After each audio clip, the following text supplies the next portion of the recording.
2024 Michigan State recruiting humming somewhere around 50th in the nation, but still, why is the efficiency of Jonathan Smith important? We're going to talk about that and plus compare this year's roster to Oregon State's roster last year, a top 25 team. And then, well, sure, yeah, college football 2025. Let's go.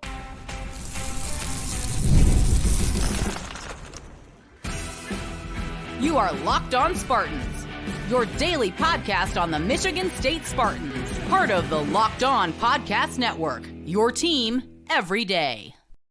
Today's episode of Locked On Spartans is brought to you by FanDuel. Make every moment more as playoffs wind down and the sport stops sporting like we want them to. FanDuel is here to rescue us, hooking up all customers with a boost or a bonus bet daily. That's right, there's something for everyone every day all summer long. Just visit FanDuel.com to get started.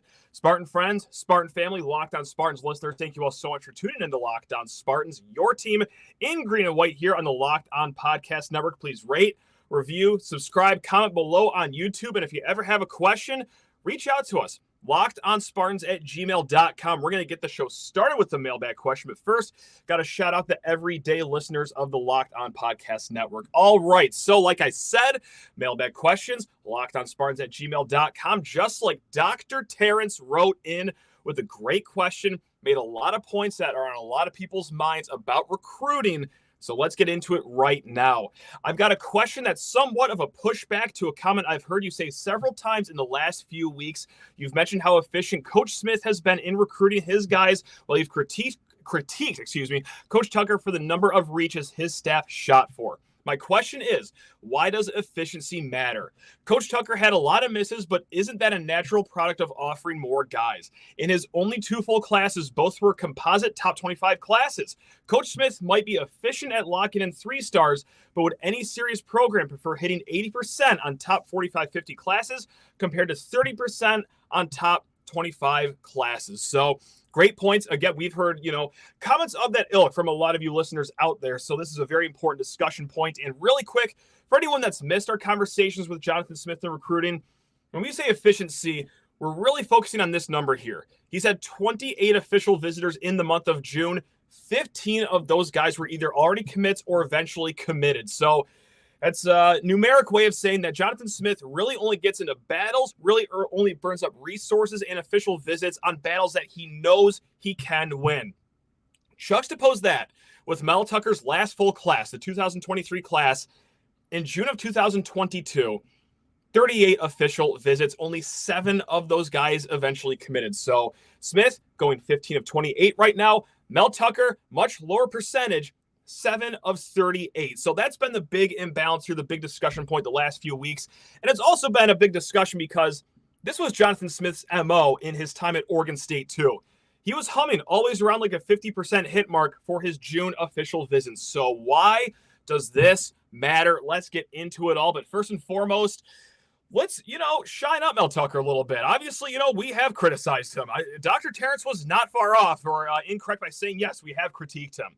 I think some of it's fair, especially in the last year, especially for the on-the-field stuff or the off-the-field stuff. But it wasn't a total dud recruiting-wise, right, guys? Or even, heck, transfer portal too. Like 2021, I don't know about you. I had a great time watching Kenneth Walker, that 11-win team win the Peach Bowl. That was a lot of fun, but also recruiting. I mean, even this year, guys, like I'm going to have a lot of fun. You're going to have a lot of fun watching Dylan Tatum, Malik Spencer, Jordan Hall, Jerron Glover, Brennan Parachek, Chance Rucker, Alex Van Sumer, and Stanton Ramble should they progress from their injuries. I mean, those were all big recruiting wins for Mel Tucker that are still on this team. So, yes, of course, he did get good players.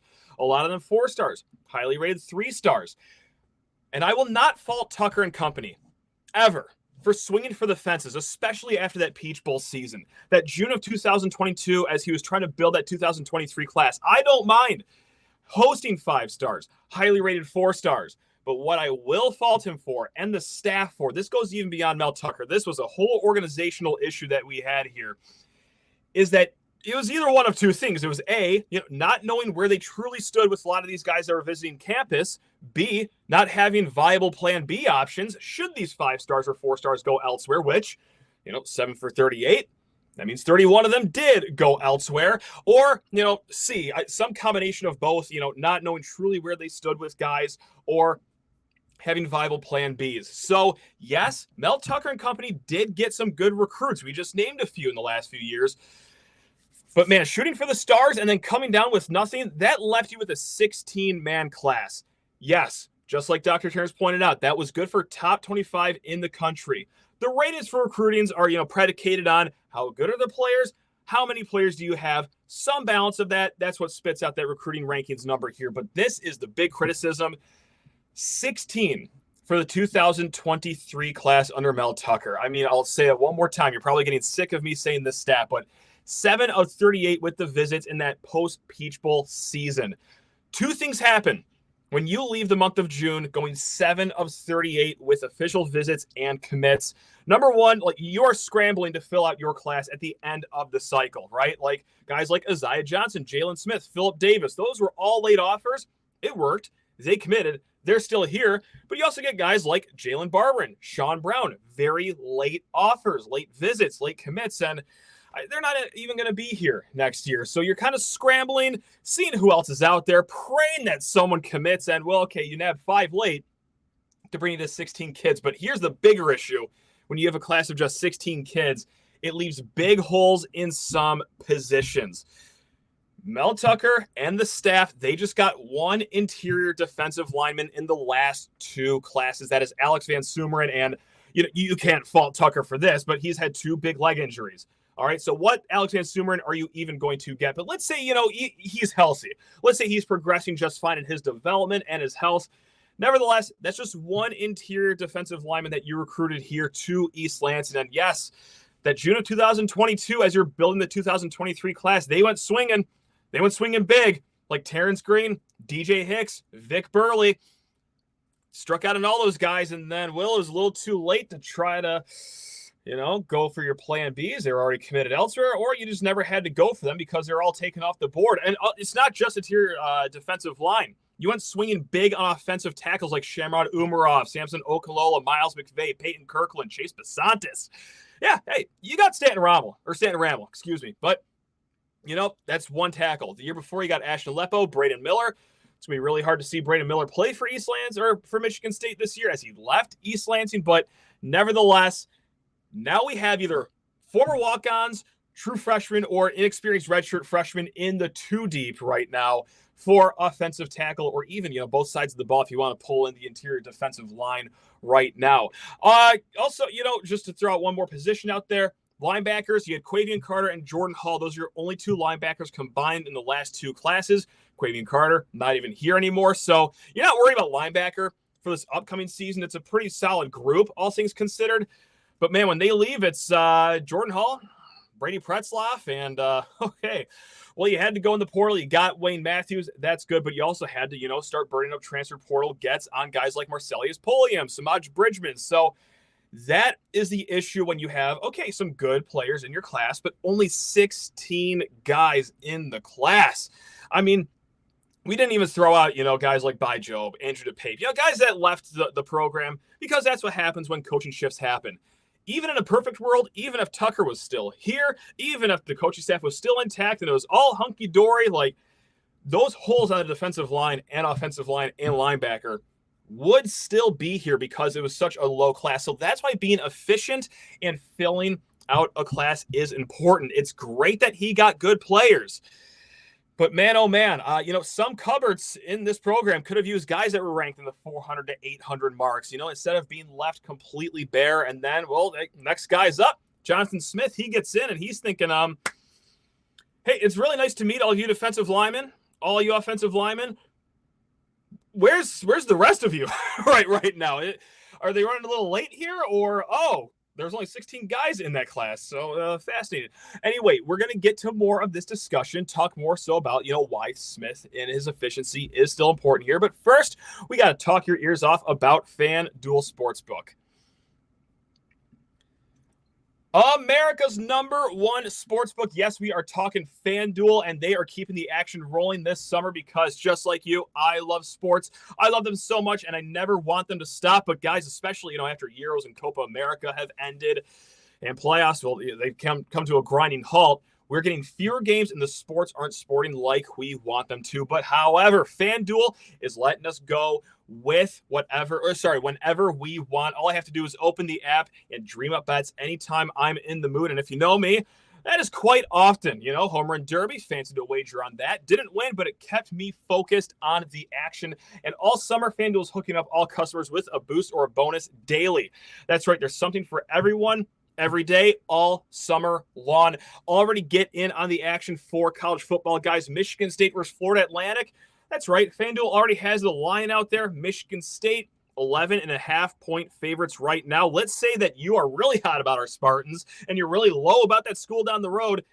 They have a spread for that game too. Michigan State getting 21.5 points. So jump on that if you think that line's going to move down throughout the season. Regardless, do your action over at FanDuel. Head over to FanDuel.com and start making the most of your summer. It's FanDuel, official sports betting partner of Major League Baseball.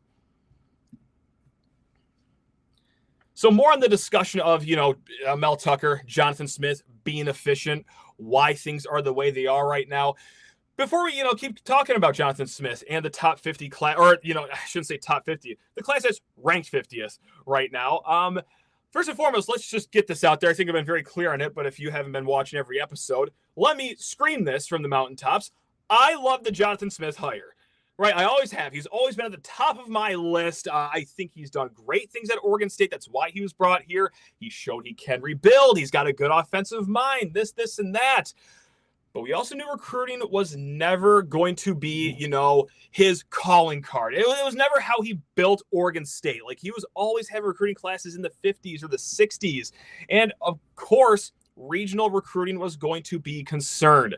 Now, what I'm also going to say right now is I'm not going to say that you should be happy or thrilled with how recruiting is going right now. Sure, you can find some good recruits. We just talked the other day about diamonds in the rough in this class, but with the class that is just humming around 50, that is not sustainable. I know it worked over at Oregon State. He beat some good teams like Oregon, of course, but it was never enough to get over the hump and, yes, instead of being a top 25 program, being a top 10 program. Eventually, it is going to have to get better, but this is why things are the way they are right now. Again, I'm not here telling you that you should be happy or thrilled right now. I'm here to do two things. Just number one, tell you why this is why things are going. And number two, and I know this is rich coming from me because I can get very irrational, especially during the season, but it's to rationalize everything right now, guys. So the reason why we are in the 50s, I feel like are legitimate. If you're a regular listener, you're probably going to bang your head on the drywall because we've been talking ad nauseum about this the last few weeks here. But recruiting, especially when it comes to 4 stars, 5 stars, if you want to take it there, even highly ranked 3 stars, a lot of it is predicated on 2+ year relationships. You start forming these when these guys are sophomores, freshmen, or at the very latest juniors. All right now, what is in this class, why we're around the 50s right now, is that, well, many times that Michigan State was one of the only Power 4 offers that these kids had. Guys like Charles Taplin, Cal Thrush, or, guys that are in-state. Michigan State has 7 in-state kids right now committed to their class. Okay, so it's one of the few Power 4 offers they have, but it's a very close regional program. Guys like all the ones from Orchard Lake St. Mary's, the 2 from Macomb, Dakota. That's how you start to form this class right here. So, yes, it's not all the time is focused on 2-year relationships, but this is what you get when you're trying to fill in a class just on 1-year relationships. Be one of the few Power 4 offers they have, schmooze them with that, or be the regional in-state school, and hopefully that is enough. Now, I will say, if it's like this for the 2026 class, and not to jump way ahead of the calendar and speed up our lives too much, I would be a little disappointed. I know we just said that while at Oregon State, Jonathan Smith was always in the 50s or the 60s for, his recruiting classes. Okay, but Michigan State has more resources. It is a markedly easier program to recruit to than Oregon State. No disrespect to the program out in Corvallis right now, but just patently, it is easier to recruit to Michigan State than it is Oregon State. I'm not saying that, they should have top 10 classes or top 15 classes in 2026, but it has to be better than 50. And that is also when the 2-year relationships in this region are fully going to blossom. They've had some good unofficial visitors for the 2026 class. Talked about it with Rhino Buenos of Spartans Illustrated the other week. There is reason to believe that it can get better maybe markedly better than just humming somewhere around 50. So in the meantime, this is what Jonathan Smith can and has been doing. Just be efficient, okay? 27 visitors, right, guys? That's how many they've had in June. Programs are allowed 70 official visits per season. That also goes towards transfer portal targets. So what that means, whatever 20 or 70 minus 27 is, that is going to be, let's do the math right here, 43. That's right, my mom, the math teacher, is going to be very happy at that quick math. That's 43 more official visits that you have to burn up. Okay, across transfer portal prospects, maybe you're trying to flip someone in fall, whatever it is, you have a lot to play with because this is going to be another offseason coming up after this one where you will need to lean a little bit heavily on the transfer portal. And you're taking on battles that you have a better chance of winning or to fill out your class. All right, what would the good be? And, going up against teams that have, or players that have offers of the Alabama or the Georgia ilks or the Ohio State ilks, like, yes, I know that, we're going for 3 stars that don't have a lot of big programs after them.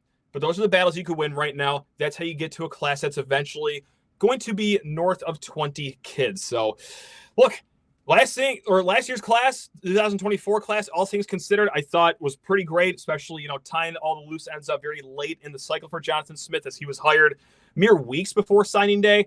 This year's class, probably the most realistic outcome you can have. Again, not saying that you should throw the parade down Grand River because of it, but realistically speaking, to your relationships, where Michigan State is as a program right now, I know it's not fun to hear, but back-to-back bowl-less seasons, a staff that, well, by and large, is out of region.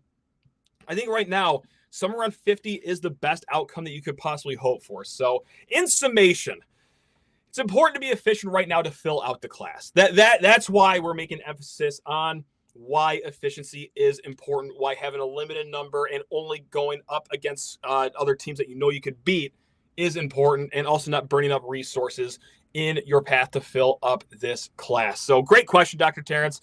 Hopefully I was eloquent enough on that because, yes, we have been getting a lot of comments that were very similar to that, and just a great ongoing discussion. I mean, everyone's been very nice and respectful towards it, and that's what I love about this show. I mean, the listeners, the viewers out there, you guys are all beautiful people and great to talk to, so thank you very much for that. Now, Andrus commented on a YouTube video not too long ago, curious on how our current MSU roster with transfers compares to Oregon State during their last 2 years when they were in the top 25. Comparable, better, or worse?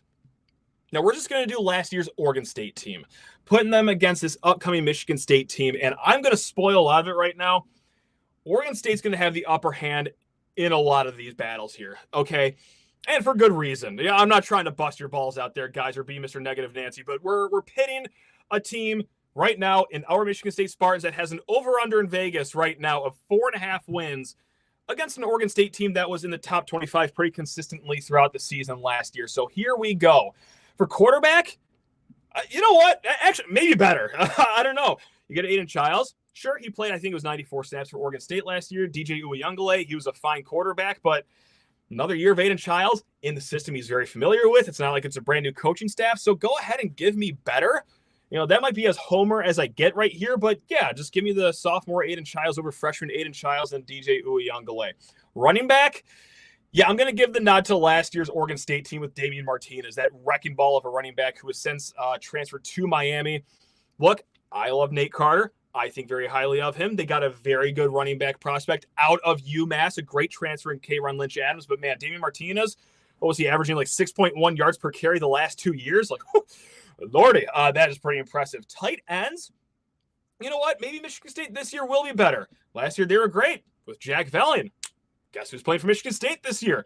It's Jack Vellion alongside Tiny Neil Hopper, back for his 18th year of college football. But who I'm more interested in is the young guys, Michael Masunis and Brennan Parachek, who we could not have been talking more about this offseason. We are very high on Brennan Parachek's stock here on Locked on Spartans. Now, the offensive line, we're going to give the nod to Oregon State here. Okay. Now, why? We're going to, come with some homework here. We're going to show our work here. Oregon State last year had 4 offensive linemen on the Pac-12 first or second team list. Talise Fuaga, okay, he's in the NFL right now. He's a top 15 draft pick. And then center Jake Levengood, first teamer. Now, Tanner Miller, Joshua Gray, they were both in the second team. And yes, hey, that Tanner Miller guy, he's going to be playing for Michigan State this year alongside Luke Newman. Okay, pretty good. Big dually Christian Phillips. That's all great. And then your tackles are Ashton Lepel and Brandon Baldwin. But, man, when you pit it against Oregon State's offensive line last year, like, that was a very, very good offensive line. There's a reason they were Joe Moore Award semifinalists last year. We're going to give it to the Beavers right now. Now, for wide receiver, yeah, Oregon State right now. However, we're going to put an asterisk by this. Was subject to change. Silas Bolden, great receiver for them last year. He took his talents to Texas. Very highly sought-after transfer portal prospect. Anthony Gold, drafted in the 5th round by Indianapolis. And then even Josiah Irish was very solid for Oregon State last year. Now, I do want to see Montori Foster, Jerron Glover, who we have a lot of stock in right now, and Nick Marsh in a new system with the real offensive coordinator. And not just to be very mean to Jay Johnson, but like an offensive coordinator that actually has, progressed route trees, ones that actually complement each other and not just a few dummy routes where the receiver stops, going. No, let's utilize all the receivers on the field at once. I want to see what those 3 guys look like under a new system. So Oregon State, we're going to give it to them right now. They had a guy that was just drafted, another guy that will be drafted after his year at Texas. But it wouldn't surprise me if, the wide receivers do take a big step forward in this new system. Now, the defensive side of the ball, D-line, Oregon State's going to get the nod here, okay? That is by and large because, Michigan State had their departures of Simeon Barrow and Derek Harmon this year, right? Like, that's not fun. But Oregon State last year, 2.8 sacks per game. Okay, that's top 20 in the nation. They just allowed their opponents 3.7 yards per carry. That was around top 35 in the nation last year. And all anchored by Sione Lolohea, who's at Florida State right now. Again, another highly sought-after transfer portal prospect. Linebacker, God, this is a tough one. Because they did have a really good linebacker last year, Easton Mascarenas-Arnold. He was great for Oregon State, but you know what? The core of Jordan Turner, Cal Halliday, Jordan Hall, Wayne Matthews, that's solid for Michigan State. We're going to give that a push. And for the secondary, Oregon State right now, barely though, like 51-49, I think, for Oregon State. Look, Ketan Oladapo, Packers 5th-round pick last year. Akili Arnold, he's at USC. He was another massive transfer portal prospect. God, Oregon State had a lot of those this offseason, unfortunately. Michigan State, though, they have the bones. They have the talent. They have Malik Spencer, Dylan Tatum, Nikai Martinez. They also got Ed Woods, Chance Rucker, Legend Cavazos, Chuck Brantley, Jeremiah Hughes. Like that, there is a lot of paint to throw on that canvas. It's just, can it work in the first year under Joe Rossi? And will anyone blossom enough to, get up to the level of a 5th-round draft pick like Ketan Oladapo was? Who's to say? I'm hopeful for it, but yes, we're going to give the nod right now just because we've seen it at Oregon State. We have not seen it yet at Michigan State. Now we're going to get to college football 2025. Yes, that's right. The video game that is just driving everyone crazy online because we also got a question about this. This is from Curtis, again, lockedonspartans@gmail.com. Curtis here. Huge fan of the pod. Well, I'm a huge fan of you, Curtis. Thank you very much. Care to comment on if you'll be playing any EA Sports College Football 25 when it drops later this week? If so, who's your first team to rebuild in Dynasty? And I'm going to do it. I'm going to out myself here. And I really don't want to come off as like, oh, I'm just so like important or I got so much going on. But like, here's the battle I was having internally. It's like, I do this podcast. And I know we record for about 30 minutes a day. I'm not just flipping the microphone on and talking for 30 minutes with no prep before or after the show. I do have another gig aside this one. I got 2 kids at home, and I also have a wife that I like to talk to once every 2 weeks. Maybe I clean the house every once in a while too. I don't have the time I used to. So that was the first problem. The second problem is an even more embarrassing problem because I was on the fence like, should I get this game? And then the day before it dropped, I found out that my little Xbox One over here isn't even compatible for it. So that's how washed up I am. I wasn't even aware that I have a console that doesn't allow me to play college football 25. So am I going to spend like $600 combined on a new system and the game to just barely play it for maybe a half hour a week? No. And that really bums me out because, oh my God, I live life with so much FOMO in a lot of things. It's never been higher than it is right now, seeing all my friends and everyone on Twitter just absolutely light it up on Dynasty or whatever game mode that they're playing on NCAA College Football 25. So anyway, that's enough about my boring life and my problems. Okay, maybe I just need to be better at time management. That's probably half of it. But yeah, no, I'm not going to be playing it because Well, I got to sleep eventually, and my little Xbox One doesn't have hamsters that are fast enough to spin the wheels to support that game. But anyway, that's not going to stop us from answering the second part of that question. If so, who would the first team be that I rebuild in Dynasty? Well, first and foremost, CMU. I'm taking over Central Michigan, and I am tanking every game. I'm making them so bad that EA Sports has to intervene and give me the option of cutting sports from the university for good. That's right. 0-12 every season, lose my 56 points. I will do whatever it is necessary to tank Central Michigan over there. But who would I actually want to progress with? Who would I want to thrive with? Guys, it's our Michigan State Spartans. Sure, is that a homer thing to say? Yeah, absolutely. Were you maybe looking for like a group of 5 team? You know, perhaps like a Kennesaw State would have been a fun answer, but no, like Michigan State, you get the fun challenge of a rebuild, right? Because we're going to get to ratings here in a little bit. Michigan State's overall rating in the game, not great. It's 78 overall. That's second lowest in the Big Ten, just ahead of Northwestern. But hey, what is the fun in video games? It is rebuilding. It is building up your dynasty, winning national championships. So let's just do it here in East Lansing. But besides of, me just talking about, oh, well, Michigan State isn't good right now, have fun with that little do-it-yourself project. No, like there are fun bones in this game. Like when you play in a football video game, you have to have a mobile quarterback to maximize your joy, and that's what Aiden Childs gives you right there. Also, hey, playbooks. The EA team, from what I understand, did a fantastic job of getting as close to the real playbooks of each individual team possible. So if you want to learn about Brian Lindgren's offense, if you want to learn a little about some RPO, some outside zone run, go ahead and educate yourself with the counsel in your hands. Get ready for the fall, thanks to EA Sports. Also, guys, like when I'm watching the clips on Twitter, EA did such a great job of Spartan Stadium. It just gets me so fired up for the fall. Oh, like I know we're however many weeks away from opening night, but man, that and watching the gameplay, whether it's streamers or whether it's people posting screenshots online, like that got me 10 times more excited for the fall than I already was. So let's just go through some overall ratings right now. Like we said, Michigan State just 78 overall as a team, both 78 on offense and 78 on defense. Now, for those that don't video game at all, they rank these on a scale of 0 to 100. More times than not, it's more like 60 to 100. But your top rated players on this team, Tanner Miller, Jack Velling, both Oregon State transfers, 87 overall. Nathan Carter, he's 85. Punter Ryan Eckley, 82. Dylan Tatum, 82. Wayne Matthews, 82. Montori Foster, 82. And then all of Aiden Childs, Malik Spencer, Jonathan Kim, Ed Woods, and Angelo Gross, all either 81 or 80. So those are all the players that are north of 80 here. So, hey, if you want to kill some time, if you have the resources, or more importantly, if you have the right gaming counsel, highly recommend Michigan State. Get after it. Let's go. Let's fire up the boys. And, hey, go ahead and just make your custom jerseys, too. Like, they've done a great job with the helmets and the jerseys as well. We're going to end this with the mailbag question that was asked a while ago, but so sorry it took me this long to get to. This is from Intrigued Spartan. Hits us with a 2-pack here. What is your favorite summer vacation destination area in all of Michigan? That one is on the west side of the state. If anyone knows what I'm talking about, please email me, lockedonspartans@gmail.com, and we could swap great memories of this place. But it's like a RV resort on the west side of the state. I promise it's not a trailer park. It's actually, it's pretty nice. It's called Sandy Pines. It's got a lake. It's got some pools. It's got a little golf course. It's got mini golf.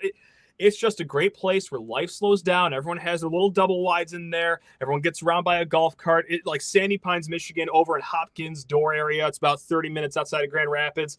It's my favorite spot, like, in the world. I love that place. Now, the second question, what is your most shameful moment as an adult? And I actually had to consult my wife on this one because, guys, like, it's either one of two things because we really couldn't think of any good ones. So it's either A, I'm just the perfect human, or 2, probably the real answer here, I just live that boring of a life where I don't have a lot of shameful moments.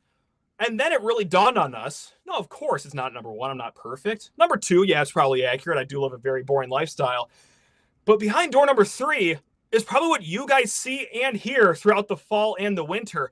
My most shameful moment as an adult is probably anytime there's a bad Michigan State loss, and I get on here as a grown man, 32 years old, 2 children, full-time job, I have responsibilities, and I just cry and moan and whine about a collection of 18 to 22-year-olds that made me very upset after they lost a game that I had nothing to do with. So what's my most shameful moment as an adult? Well, God, depends on the year. If it was in the last calendar year, I've had about 20 of them seemingly across football and basketball. It's just what I do on this show. It's just my meltdowns. It's my emotions. It's my irrationality. It's my love for college sports. So how about that for a nice little meta answer right there? It's just this. It's just this show. All right, guys. Love every single one of you. Thank you so much for all the questions from Dr. Terrence all the way to Intrigue Spartans and everyone in between. We will be back later on this week. Get into a little S&P Plus Michigan State ratings and see what Bill Connolly of ESPN has to say. But until then, folks, take care of yourselves. Love you all. Go Green.